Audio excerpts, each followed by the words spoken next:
ಎಷ್ಟು ಅಂತ ಸರ್ ಇನ್ನು ನೋವು ತಿನ್ನೋದು ಸರ್. ಡಾಕ್ಟರ್ ವಿಷ್ಣುವರ್ಧನ್ ಅನ್ನೋದು ಕೇವಲ ಒಂದು ಹೆಸರಲ್ಲ sir, cinema industry, Kannada cinema industry one of the main and finest pillars ಅಂತ ನಾನು ಹೇಳ್ತೀನಿ ಸರ್.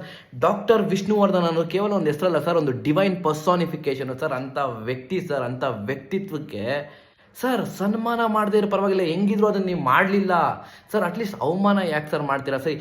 ಒಂದು ಅಂತ್ಯ ಸಂಸ್ಕಾರ ಆಗಿದ್ದ ಜಾಗ ಒಂದು ಪ್ರೈವೇಟ್ ಪ್ರಾಪರ್ಟಿ ಆಗಿರೋದ್ರಿಂದ ಸರ್ ಏನೋ ಒಂದು ಇಂಟ್ರೆಸ್ಟ್ ತೋರಿಸ್ಬೋದಾಗಿತ್ತಲ್ಲ ಸರ್. ಯಾವುದೇ ಸರ್ಕಾರ ಆಗಲಿ ಸರ್, ಯಾರೇ ಆಗಲಿ ಸರ್, ಯಾಕೆ ಸರ್ ಆ ಥರ ಮಾಡ್ತೀರಾ ಸರ್? ಆ ವ್ಯಕ್ತಿ ಇವತ್ತು ಕನ್ನಡ ಸಿನಿಮಾ ಇಂಡಸ್ಟ್ರಿ ಮಟ್ಟಿಗಿದೆ ಅಂತಂದರೆ ಸರ್, ಆ ವ್ಯಕ್ತಿ ಕೊಟ್ಟಿರ್ತಕ್ಕಂಥ ಕೊಡುಗೆ ಅಪಾರ ಸರ್. ಸರ್ ಬದುಕಿದ್ದಾಗೂ ಅಷ್ಟೇ, ಹೋದ್ಮೇಲೂ ಅಷ್ಟೇ ಒಂದು ನೆಮ್ಮದಿ ಕೊಟ್ಟಿಲ್ಲ. ಆ ವ್ಯಕ್ತಿಗೆ ಸಿಗಬೇಕಾಗಿರ್ತಕ್ಕಂಥ ಗೌರವನೇ ಕೊಟ್ಟಿಲ್ಲ. ಎಷ್ಟೋ ಪ್ರಶಸ್ತಿಗಳು ಸರ್, ಕರ್ನಾಟಕ ರತ್ನ ಕೊಟ್ಟಿಲ್ಲ ಸರ್. ಎಂಥ ಒಬ್ಬ ಆ್ಯಕ್ಟರು ಸರ್, ಎಂಥ ಮೇರು ನಟ ಸರ್. ಸರ್ ಭಾಳ ನೋವಾಗಿದೆ ಸರ್. ಕಂಠೀರವ ಸ್ಟುಡಿಯೋಲ್ಲಿ ಅಣ್ಣ ಅವ್ರನ್ನ ನೋಡ್ಬೋದು, ನಾವು ಅಪ್ಪು ಸರ್ನ ನೋಡ್ಬೋದು, ಅಂಬರೀಷ್ ಅಣ್ಣನ ನೋಡ್ಬೋದು, ಪಾರ್ವತಮ್ಮನವ್ರನ್ನ ನೋಡ್ಬೋದು ಸರ್. ಡಾಕ್ಟರ್ ವಿಷ್ಣುವರ್ಧನ್ಗೆ ಯಾಕೆ ಸರ್ ಜಾಗ ಇಲ್ಲ ಅಲ್ಲಿ ಸರ್? ಸರ್ ಯಾರ್ಯಾರು ಅಧಿಕಾರದಲ್ಲಿದ್ದಾರೆ, ಯಾರ್ಯಾರು ಆ ಒಂದು ಪವರ್ ಇದೆ ಅವ್ರಿಗೆ, ಮಾಡ್ಬೋದಿತ್ತಲ್ಲ ಸರ್. ಎಂಥ ಒಬ್ಬ ಮೇರು ನಟನಿಗೆ ಇಷ್ಟೇನಾ ಸರ್?